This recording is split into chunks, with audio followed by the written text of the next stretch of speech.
Well, if you're a country music fan, you probably have heard of Toby Keith. And one of Toby Keith's most famous songs is, "I Want to Talk About Me." So today we're going to talk about me. Me. Everyone's favorite topic, themselves. You know, if you want to be a good conversationalist, you just learn a few questions to prompt people to talk about themselves. And the conversation just kind of takes over all on its own. Almost everyone likes to talk about themselves. I mean, some of us introverts don't like to talk at all, but it makes us good listeners. But most people like to talk about themselves. So today we're going to talk about me. This is our final session in the series Beyond, and today we are going to talk about me.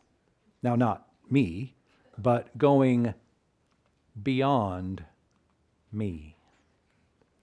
Throughout this series, we've heard Jesus calling us to follow him. Jesus calls out to us, "Follow me." We have seen first that Jesus called us to go beyond the old life into a new life with Christ. We've heard Jesus calling us beyond the great omission to fully embrace his final instructions to us as his disciples to go and make more disciples, better disciples, mature disciples. We've heard Jesus calling us to follow him beyond words, to go beyond merely hearing the word, to be an active doer of the word, putting the word into practice in our life. And we've heard Jesus calling us to follow him beyond the walls of this building, to bring compassion and transformation to our community. I don't know about you, but this series has been very convicting to me. My life doesn't always line up with the vision of going beyond. And there's one big reason for that. There's one big obstacle in life that tends to get in the way. And that big stumbling block that hinders me from going beyond is me. And I'm sure you can say the same thing. No, I'm not your biggest stumbling block. I am my biggest stumbling block, and you are your biggest stumbling block.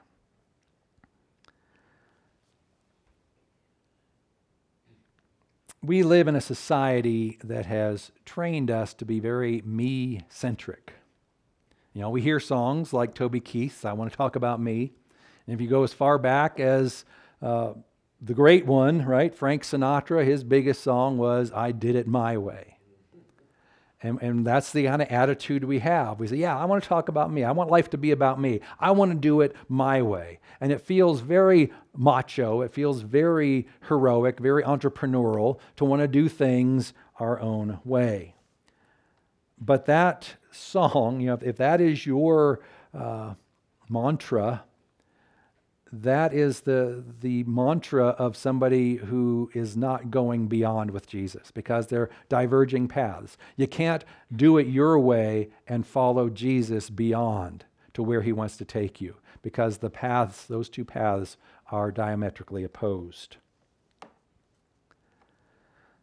This morning we want to focus on living a life that is so consumed by God's mission and God's will, that it is truly beyond us, right? We want a life that goes beyond me. We want to live a life so invested in God's kingdom that there are exponential ripples that are left behind even long after we are gone. God is calling us to go beyond me, beyond us. God's calling me to go beyond me, and he's calling you to go beyond you. If you have your Bibles, turn to the book of Numbers.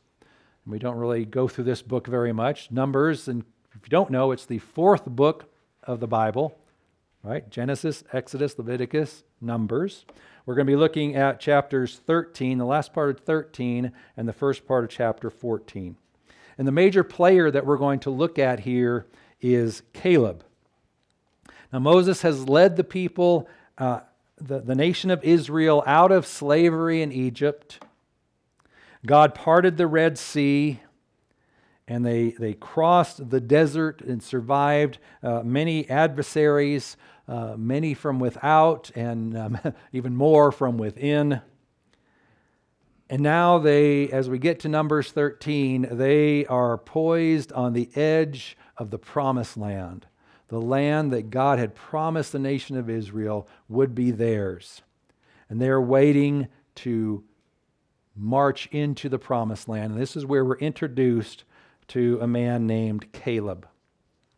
Caleb first appears as one of the 12 men that were sent into Canaan, the promised land, as spies. They went in to do some surveillance and check it out and see what the best plan of attack would be.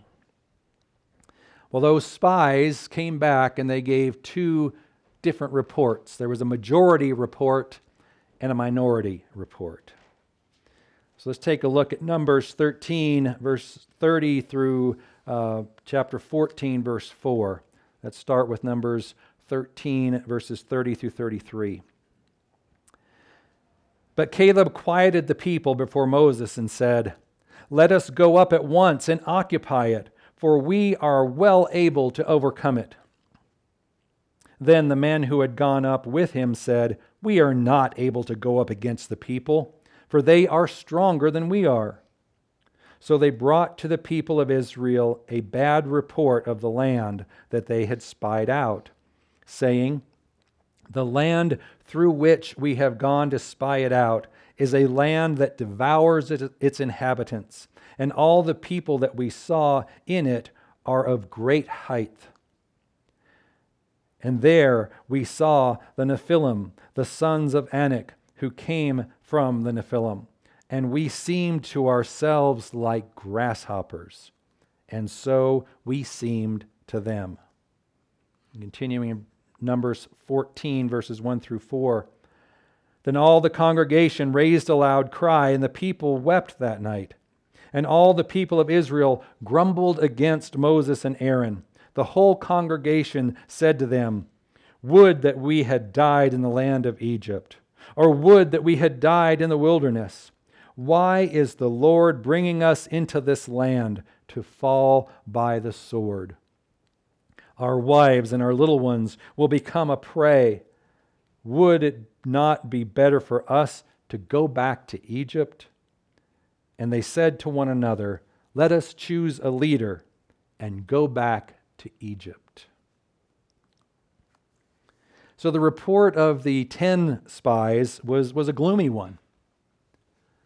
The good news was that the land was abundant with wealth and resources, but the bad news was that there were giants in the land. And they compared themselves to these people. In comparison, they were just little grasshoppers that those giants would just step on. However, Caleb and Joshua had a different report. Yes, there were people who seemed like giants in the land, but God had fought many giants for them in their journey before. And there was no reason to think he wouldn't continue to fight these giants. As far as the two men were concerned, there was no time like the present to move ahead, to follow God beyond, through the promises and the power of God and go into the promised land. But the people couldn't get past me. They looked at themselves in comparison to these giants, and they said, "We can't beat these guys.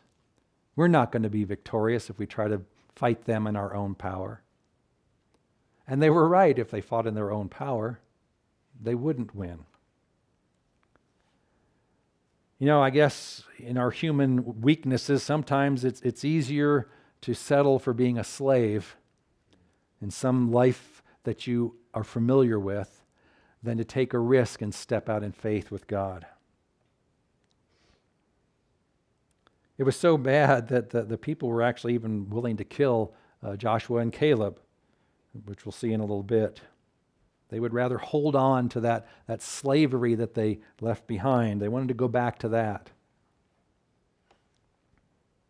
You know, if you think about their life, in Egypt, they had to make bricks every day out in the hot sun. And for motivation, they would be whipped. Then they would go home exhausted and then wake up the next morning to start it over again. Day after day after day. A monotonous life of slavery. And here they're standing on the brink of the promised land, and because of their fear, they would rather go back to making bricks than to follow God beyond where they were into the promised land. All because they couldn't get beyond me and trust God and His will for them. You know, when we look at them, it kind of makes us pause and ask ourselves the question, what are we settling for in our life? What comfort zone are we settling for when God wants us to go beyond where we are? Is God calling us to go beyond me, but we're looking back over our shoulders and wanting to go back to some other way, the way it used to be? What are the things we're settling for? Are the things that we're striving for really just making bricks in comparison to what God has for us for all of eternity? It's time for us to follow Jesus beyond me. It's time to adopt the attitude of Caleb and Joshua. Let's keep reading in Numbers 14, verses 6 through 9. And Joshua, the son of Nun, and Caleb, the son of Jephunneh, I don't know how to say that. Caleb's dad, who were among those who had spied out the land, tore their clothes, and they said to all the congregation of the people of Israel, "The land which we passed through to spy out is an exceedingly good land. If the Lord delights in us, He will bring us into this land and give it to us, a land that flows with milk and honey. Only do not rebel against the Lord, and do not fear the people of the land, for they are bread for us. Their protection is removed from them, and the Lord is with us. Do not fear them." So Joshua and Caleb are telling the people, yeah, sure, the enemy is big, but our God is bigger. You know, if it's the Lord's will that we have this land, He's going to make it happen.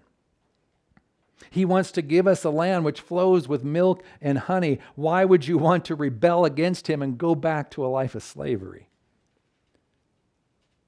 Do you really want to be slaves instead of inheriting this great land that God has promised us? At the end of verse 9, it really tells us what Joshua and Caleb knew about the people, what motivated them. He said, "Do not fear them." Fear was motivating the people of Israel. Fear. But faith was driving Caleb and Joshua. See, fear is me-centric. Faith is God-centric. Fear is me-centric in that they didn't want to attack the inhabitants of the promised land because they were afraid of what would happen to them, because they were just grasshoppers. They might get killed or hurt. And again, if they fought on their own abilities, then that kind of makes sense. I can kind of understand where they're coming from. You know, I'm the youngest of 8 kids. There were 7 boys and 1 girl, and I'm the youngest of the whole clan. But in our neighborhood, when we grew up in Southern California, in our neighborhood, the Lawrence boys had quite a reputation. You know, you didn't mess with a Lawrence boy because there was always a bigger one at home who would come to their rescue.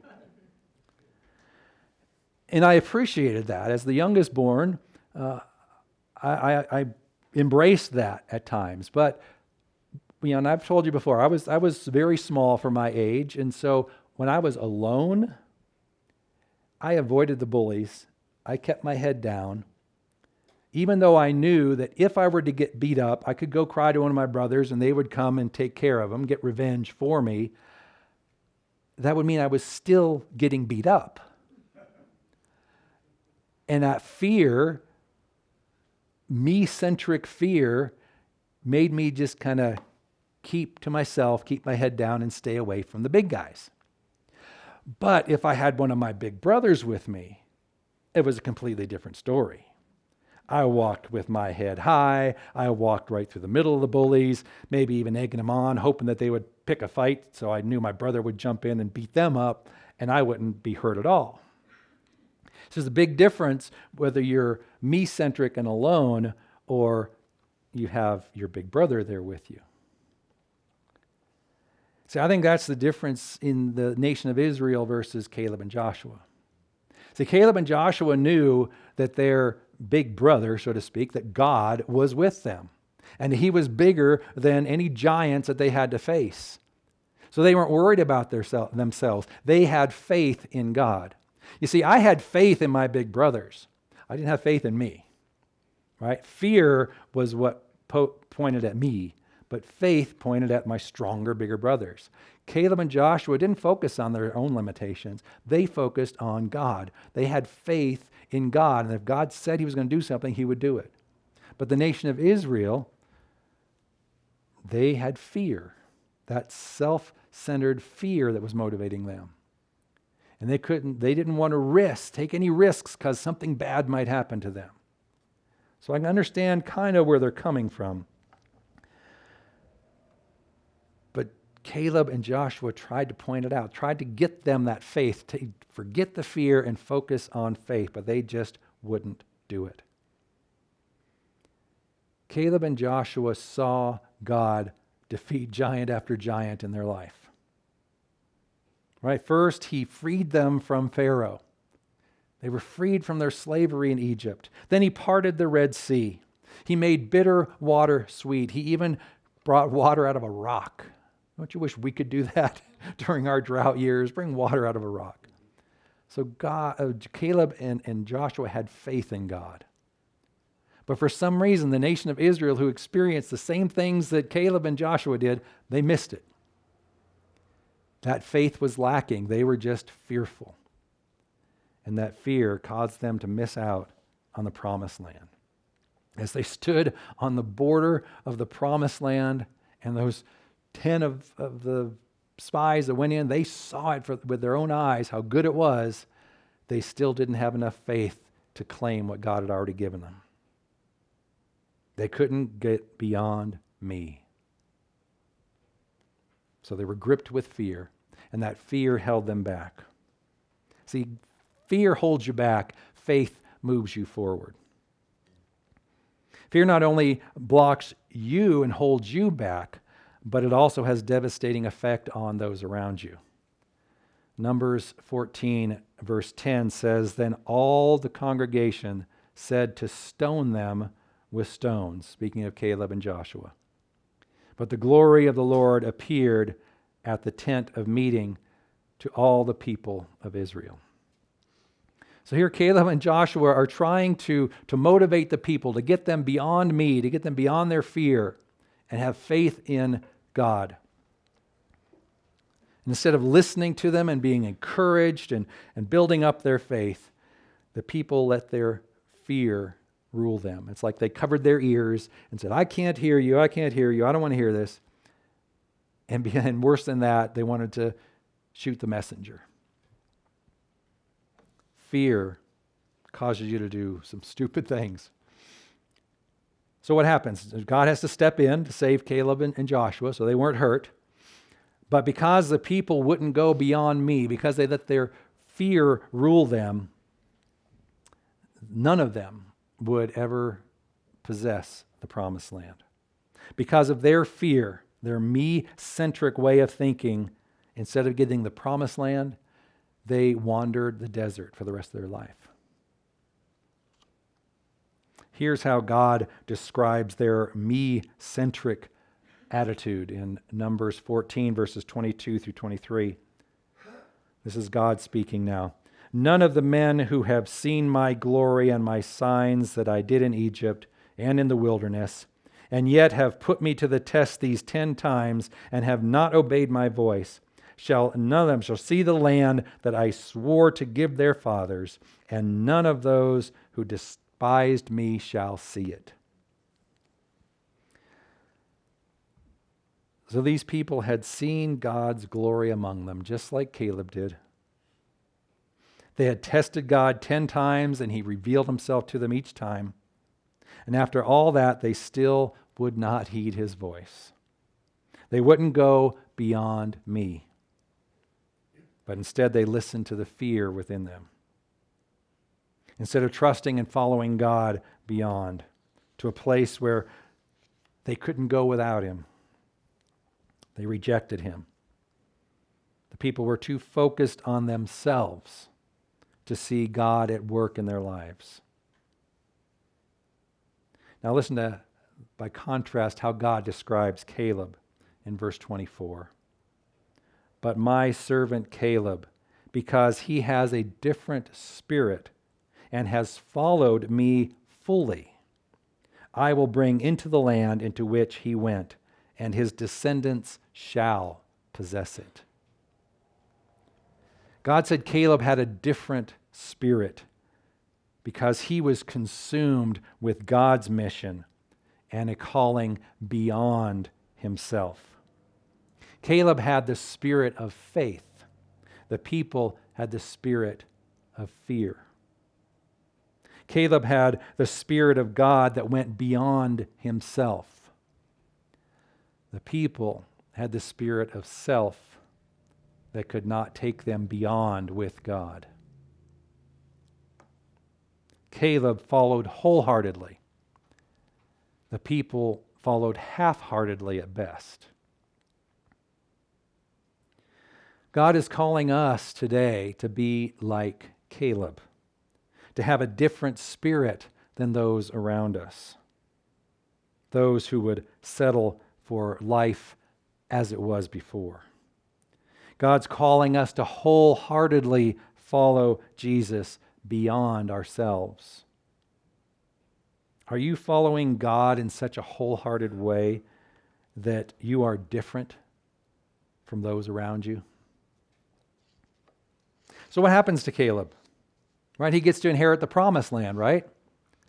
Well, yes and no. He gets to, but not for 40 more years. Because of the fear and the lack of faith of the people of Israel as a whole, Joshua and Caleb have to spend the next 40 years wandering the desert. That doesn't seem fair, does it? See, fear can impact more than just you. Our fear can have an impact on all of those around us. So I wonder if that punishment that Caleb had to endure for 40 years did anything to shake his faith. I would certainly understand it, that unfair treatment. Come on, God, I was willing to go. Let me go at least. But no, he had to wander the desert for 40 years, just like the rest of the nation. Did that impact his faith in any way?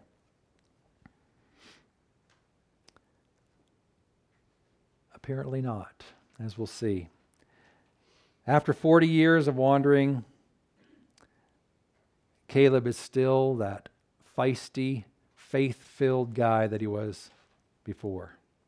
Even though now he's 85 years old, he's still ready for battle. They come to the Jordan River again. This time Joshua is leading the nation of Israel, and they are planning their invasion of Canaan, the promised land. And this time they will actually cross that river. And a massive percentage of Canaan is now in the nation of Israel's control. All except one part, the hill country. The hill country was where the Anakites lived, that tribe of giants. The legendary people that were legendary for their height and their power, their fighting ability. All but the bravest were too intimidated by them to try to go capture that part of the promised land. No one except Caleb. Caleb requests that same section of land that he had spied out 40 years earlier, even though now he's 85 years old. We don't hear anything of Caleb from Numbers 14, not much until the book of Joshua. We turn to Joshua chapter 14. We'll pick up Caleb's story. Joshua 14, verses 10 through 14. And now, behold, the Lord has kept me alive, just as he said, these 45 years since the time that the Lord spoke this word to Moses, while Israel walked in the wilderness. And now, behold, I am this day 85 years old. I am still as strong today as I was in the day that Moses sent me. My strength now is as my strength was then, for war and for going and coming. Don't you wish you could say that you're just as strong as you were today as you were 40 years ago? Continuing in verse 12. So now give me this hill country of which the Lord spoke on that day, for you heard on that day how the Anakim were there, with great fortified cities. It may be that the Lord will be with me, and I shall drive them out, just as the Lord said. Then Joshua blessed him and gave Hebron to Caleb, the son of Jephunneh, for an inheritance. Therefore, Hebron became the inheritance of Caleb, the son of Jephunneh, the Kenizzite, to this day, because he wholly followed the Lord, the God of Israel. 3 times in God's word, Caleb is described as being wholly or wholeheartedly following God. Caleb was a man who lived his whole life totally sold out for God. He had a vision for God's mission. He had faith in God's promises. His toughness, his enthusiasm, and his enormous faith were no accident. And because he was willing to go beyond, to follow God's leading against all odds, he left a legacy of the promised land to his family and to those who followed him. See, Jesus is calling us to follow him. Jesus is calling us to go beyond where we are, following him to a place where we could not go on our own. And he wants us to start today and continue for the rest of this life on into eternity. See, following Jesus beyond takes a conscious decision.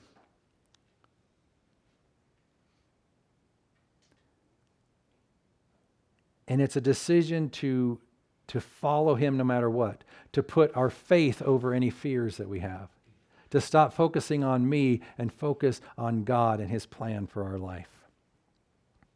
We all are given just one life to live for him.